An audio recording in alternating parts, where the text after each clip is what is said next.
I'm usually asked to talk about the family history. We did a lot of research and we continue to do it. We started off first with just basic conversation about our family. We're actually in Baltimore now with my grandmother, and we decided to do some family history. And my grandmother told me what she knew, which was mostly names and birth dates. And then 30 days later, she died. So we took that information and we started working backwards, trying to figure out our history, our story, and where we came from. And what she told me, and she says, as far as I know, we've always been here in Maryland. And what she didn't get a chance to hear was that we had only been in Maryland for two generations at that point. That we originated here in Virginia. We were enslaved here in Blacksburg, and then from here we went to Salem, and then from Salem we went to Baltimore, Maryland. And so at events like this, when I'm asked to speak, it's actually usually very simple because I'm asked to talk about research and family and our story. But this time is a little bit different because of the occasion. And the reason why it's so different is because after the Civil War, after emancipation, the Fraction family was, I would say, adamant about staying in this area. They tried to build their houses in the land surrounding the area. They thought they had a right to be here as much as anyone else. They thought that it was their home, and they tried to stay here, but it didn't work out because they were terrorized a bit by Robert Taylor Preston, who lived in this house here. And at some point, eventually, the Freedmen Bureau tells them either he's going to kill you or you need to leave. And then that's when the family went to Salem, Virginia.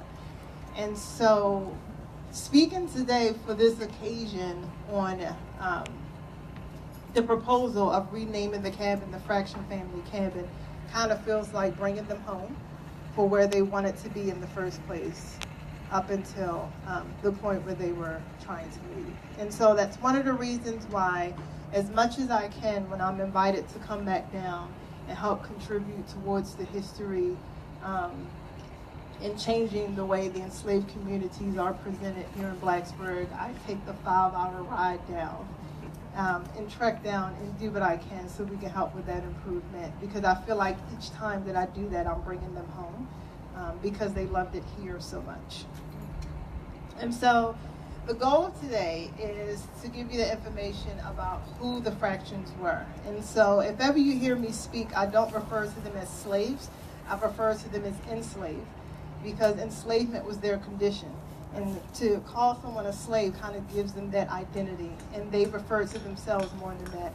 And many of the statements that Thomas Fraction made to the Freedmen's Bureau, he often did not want to refer as Robert Taylor Preston as a master. They would ask him who his master was, and he would say he had none. They would ask him who shot him, was it his master that shot him, and he would refer to him as the rebel.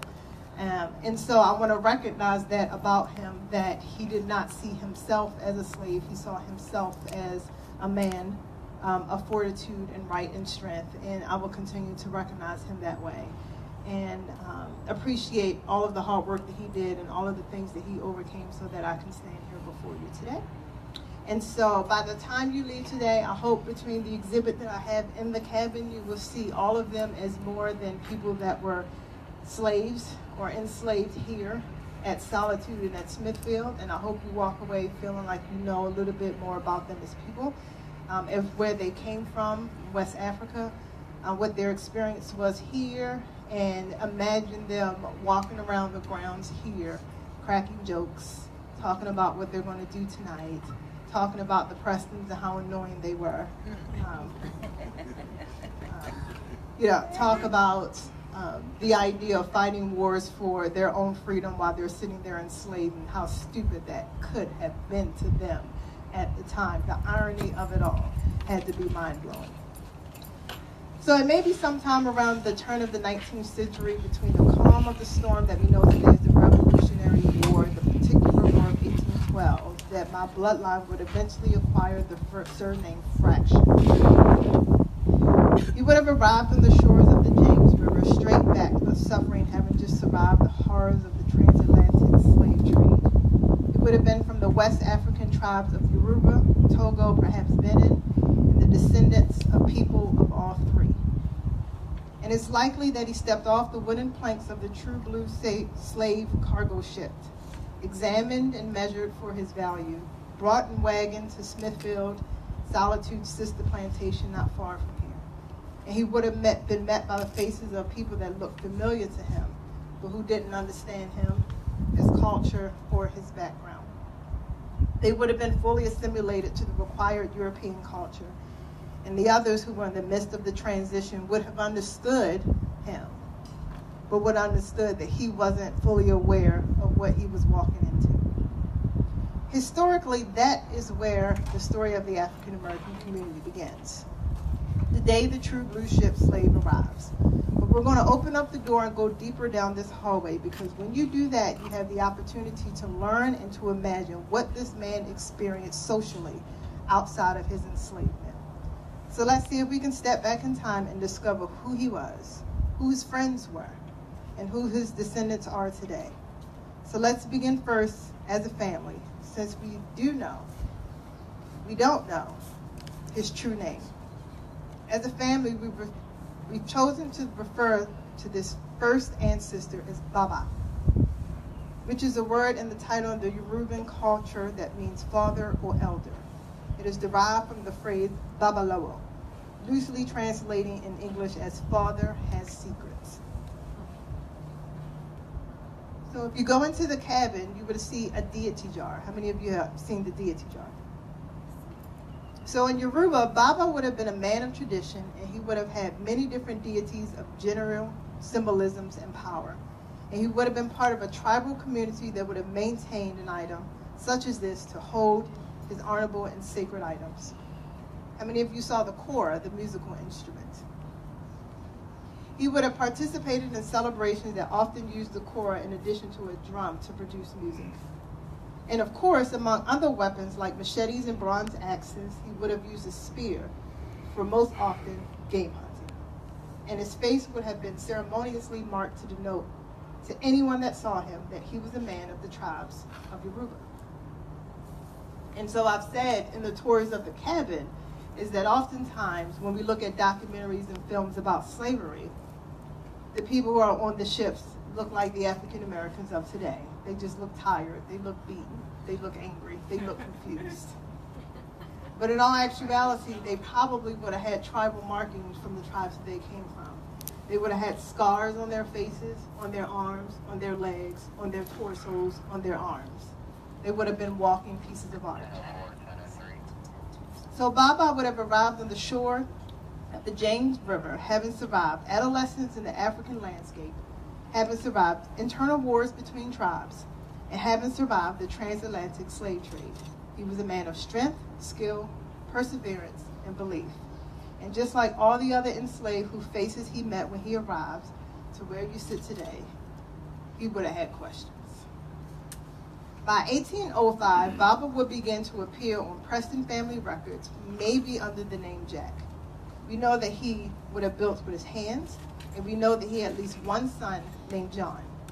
And as an adult, John would be the first person to appear with the surname Fraction. So as far as we know, John is our name surrogate, John Fraction. Where and how he acquired the name is unclear and unknown, but a number of theories exist. One is that it was a reminder that he was only 3/5 a person, a fraction. Another is that his mother may have been a mulatto, so he may have been light. Or it could be some other symbolism of part that is lost to us in historical context. In the family, the most popular theory is the mulatto one, because if you look at me, for example, there's a mixture in there somewhere, and both of my parents are African American. And so we found other fraction descendants, and we all have a tendency to have some type of characteristic about us to look like there is a mixture of European descent. So after I finished the research on my ancestors, led mostly by my sister over there holding the phone, we continued to do our work, and we tried to find the other descendants of Baba and John. So we knew within our own close family circle, all of us, me, my sister, and cousins. But we hadn't come across another family with the last name Fraction. And that makes the mystery of the last name even more compelling. It makes me rather sympathetic of others in the African American community who don't have the privilege of an otherwise specialized last name like Fraction. And that is one of the many reasons why, when we as a family are asked to celebrate our history, we try to include all others and treat our history as a collective history. Not only because we'll never know the names of all the cousins, but because the African American experience is the African American experience. And because, though we know Baba and John, we dare not forget all the others who they stood beside, whose hands they held through sicknesses, whose lives they mourned at death, and whose children they cared for as they were their own. We honor the community and all the people who would have visited them in that cabin there. So in 1839, John's son, Thomas Fraction, would have been born. He was John's 8th child and probably the most well-known Fraction of the ancestors. If you need more generational context, Thomas is my 3 times great-grandfather. He and his younger brother, Othello, who was John's 11th child, so just imagine that. You have John, Esther, and 11 children in a small house. They're likely the 2 names that you will hear most as we talk about solitude and the Prestons, and more specifically for the sake of solitude and Robert Taylor Preston, because their story and their history, they collide. And we know we are faced with the irony of these 2 neighboring structures that held families 2 worlds apart, but next to each other. There are other fractions of notable history, but whom are not generally connected as deeply to solitude as Thomas and Othello. They would be Oscar, who we'll bring up a little bit later, and Virginia, who served as a house slave at Smithfield, and amongst other things, was mostly charged with caring for the Preston children. The Prestons refer to her as Aunt Guinea in historical documents, and you may know that dear Aunt Guinea is buried in the Preston family cemetery, a ways, way over there. If you want to go visit her, tell her I say hey.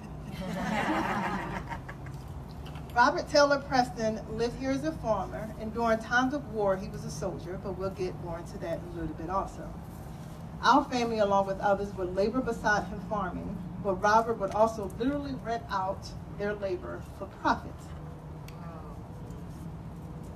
Thomas may have worked the railroad building that built the skeleton of the Virginia Railroad, which was established and built in this area around 1840 or so, and was still being expanded even through the Civil War. And we know for a fact that he rented Othello as farm labor to a man named Thomas Wilson, who owned a farm in this area. We think that may also be where Othello met his wife, Mary. He was so smitten by her. I've never seen somebody talk about his wife so much in historical records. He was in love. He was young and in love too. He was like 19. And that's what happened at 19. Records show that this labor exchange between Robert Taylor Preston and Thomas Wilson for the enslavement on Othello Fraction happened at least once in 1861, the year the American Civil War began. So let's imagine for a second that there is a day in time in 1861 that 18-year-old Othello Fraction comes home, perhaps to that cabin. He may be greeted by his older brother Thomas and Oscar, and they may say, "Hey man, what you doing?" And he would have said, "Nothing." "What you doing?" And they would have said, "Nothing." "What you want to do?" And they would have said, "I don't know." "What you want to do?" And he would have said, "I don't know."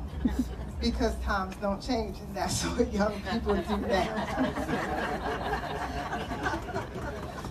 So they would have sat around talking to each other deep in thought, not knowing how close they are to freedom at this point. The Civil War has begun. Or do they?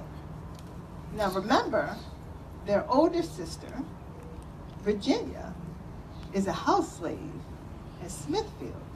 And Smithfield has the Prestons, who are a powerful family and integral in the Civil War, because William Ballard Preston would be the person who introduces succession to the Virginia Senate. So they are in the middle of the politics of the Civil War.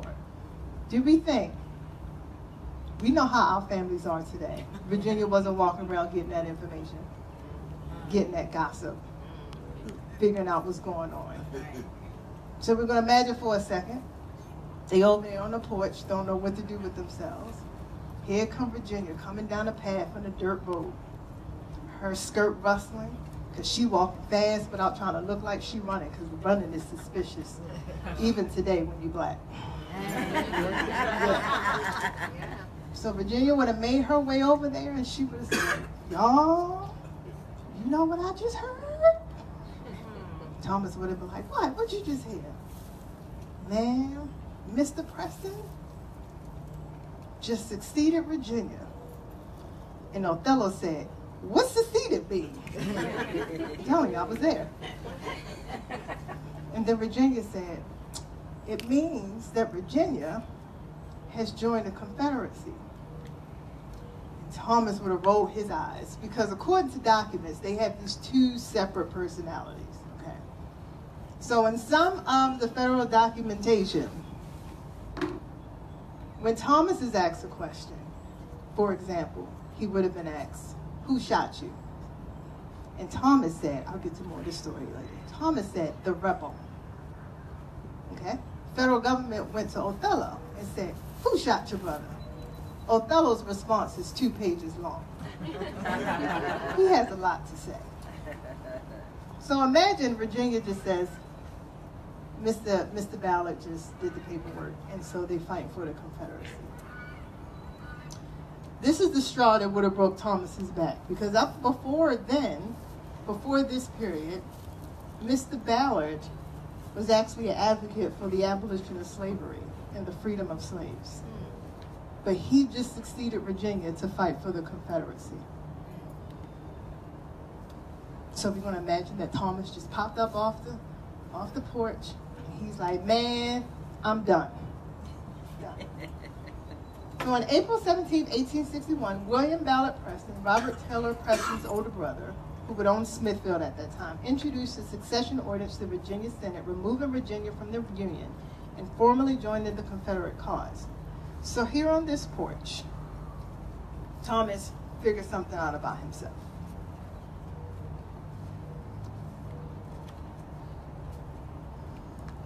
He decides, I'm out. Whatever the version of I'm out is in 1861, he said, I'm out. So one day, Robert Taylor Preston, he knows how these brothers are. He rides on the back of his horse. He gathers all the enslaved, and he says to them, should any of you try to run to the north, you and your family will suffer. So here we are. For 3 years, the fractions must work here on solitude, laboring to help the Confederate Army through Robert Taylor Preston, who is now a colonel for the Confederate forces. But they're rambunctious. So in 1864, when the Union Army defeated the Confederates and take the area, the fraction boys seized the opportunity to fight for their own freedom. In their own statements, that's what they call it, fighting for my freedom. So first, the oldest brother, Oscar, enlists in November 1864, serving in the 15th Regiment of the U.S. Colored Troops. And about 6 months after that, when the Union takes the area, 5 months later, in April 1865, brothers Thomas and Othello appear in Tennessee and enlist in the 44th U.S. Colored Infantry. There is no historical document I can find where Thomas and Othello are not together all the time. Best friends. And so, when we've been trying to find the other descendants of the fractions, we find that those of us who are descendants of Thomas, we are still, all of us, even the new, what we call the new cousins, even the new cousins, we're short. Short answers, yes, no. We are impatient. We can be viewed as a little bit mean, but we call it blunt. We just want to be honest with you. And when we found the descendants of Othello, they are still very talkative. Still very talkative. So what happened to the threat of Robert Taylor Preston? Around August 1865, Thomas and Othello are granted a furlough from the Union Army, and they decided to come back here to visit their family. The threat was fully fresh in their minds, but they're rambunctious. So they send a letter home announcing that they intend to come back and visit their family. And Robert Taylor Preston sends a letter back and reminds them of his threat. Why, surely, if they should return, he'll kill them, right? Well, not to be threatened, he's a soldier now, and he's rambunctious. Thomas writes back to Robert Taylor Preston and says, I'm a trained soldier now. Do you? Whatever the version of do you is back then. So he tells him, I'm a trained soldier now. If you try something, I have cause to protect myself. So the boys come home and they visit their family. But Robert Taylor Preston has to save face. He still has to be the authority. So here, Robert Taylor Preston asserts that to the authorities that there is a standoff, that he pulls out his pistol because he felt the boys were a threat on his life. And both Thomas and Othello also pull out their pistols. And we're at a Western standoff here in Blacksburg, Virginia. You have two formerly enslaved boys here, and you have two grown men standing up there, and they're pointing pistols at each other. And then Robert shoots Thomas. The end. Yes, that's the story. That's it. Wow. Wait, so everyone says, so what happened to Thomas? Well, Thomas survives because I'm standing here today. But you can't really get that much into the story because there's so much detail. At that point, there is a lot of harassment. They try to build cabins. They try to build a living here, and Robert Taylor Preston basically follows them wherever they go. He terrorizes them. The Freedmen Bureau intervenes a number of times until they finally say, either he's going to kill you or you need to leave. And they loved this area. They loved Montgomery County. They loved Blacksburg. And they thought they had a right to it as much as anyone else did because they had worked it, they had toured it, they had invested in it. So eventually they left and they went to Salem. Thomas Fraction dies in Salem in 1892, I believe. And then our family goes to Baltimore, Maryland, and that's where we are today. Baltimore, Maryland. And so I don't know if it's appropriate in this venue to leave time for questions because there usually are. But at this point, I'm going to leave the story of solitude for everyone to discover and marinate on. And I think that's why this is important today, like I said at the beginning. Because even then, they were adamant about their position, about their rights, about their purpose, about being recognized as people. And so today, when we announce that the intent is to rename the cabin the Fraction Family Cabin, and to dedicate it in their honor and the honor of all the other enslaved, it's one of the first steps to bringing them home. And so I appreciate you being here to welcome.